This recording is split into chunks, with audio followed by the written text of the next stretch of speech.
There are few games that live up to their own legacy. Ocarina of Time is argued as the best game of all time by many and remains a masterclass of the coming-of-age story, one that throws its play into adulthood apocalypse with no remorse. Mother 3 has political allegory mastered as a science and an art with its idyllic and calm atmosphere torn into by bourgeoisie interest. Even something as simple as the first Dragon Quest game has a narrative that still hits the right way all these years later as you grow in power and become more and more confident to venture further into the wilderness and defeat the Dragon Lord. As I played more and more games, I found that more and more of them deserve their legacies. Silent Hill is a series that exists today only in legacy. Well, and a third loosely adapted movie for some reason. Each of the first 4 games is important in their own right, and each deserves to be discussed and dissected just as much as everyone says they do. They're atmospheric tour de forces, masterclasses in symbolism.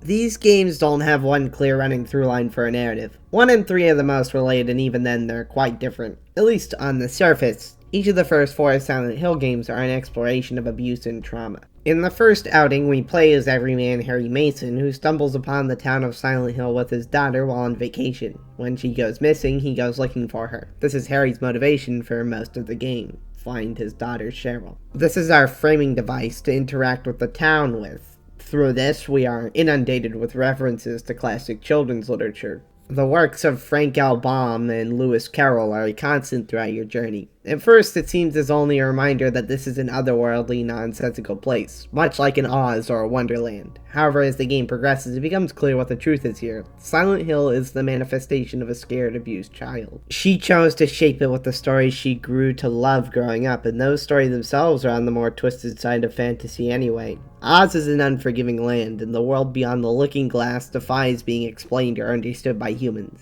It wouldn't be out of place for a man who chopped himself limb from limb and had to replace his body with a tin one to be walking around with the sewn-together skin-sack zombie-like creatures of the town. And that stupid Zodiac puzzle with the limbs might be something Carroll wrote that literary historians would spend years upon years studying and trying to answer. We find out at the end of the game that the subject of Silent Hill, its unwitting creator, is Alessa Gillespie, the daughter of an old woman who's been stringing us along the whole game in order to birth her new god into the world, a combination of Cheryl and Alessa into one being. It's horrific.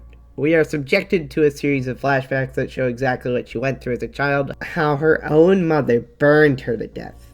It's a perfectly disturbed sequence, one where nothing really makes sense on your first playthrough. You catch bits and pieces of discussion from the participants involved, but you're assaulted by feverish imagery of a house with inconsistent architecture that weaves in and out of a hospital where you find only snippets of her story. It's haunting and powerful, if a bit confusing. Another major literary reference throughout this game is to Stephen King, namely his short story The Mist, which is featured in the collection Skeleton Crew.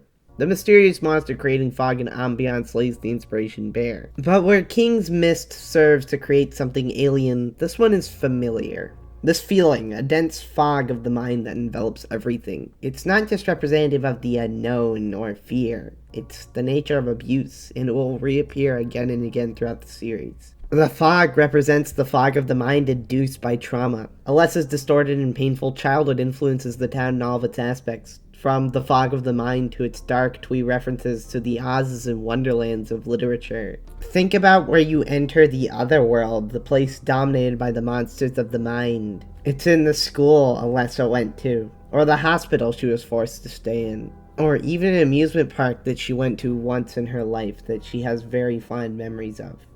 Even the monsters are all indicative of her fears. Giant bugs, birds, that weird lizard from the poem. Her memories are not her own anymore. They're a soup of things that she can't quite make sense of. She's just a scared little girl.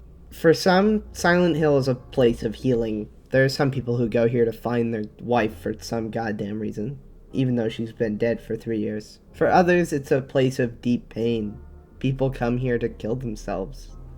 For everyone, though, it's a thick fog. A thick fog of inescapable shattered memories twisted and contorted from across your life by the trauma that you've suffered, best exemplified through the suffering of a little girl.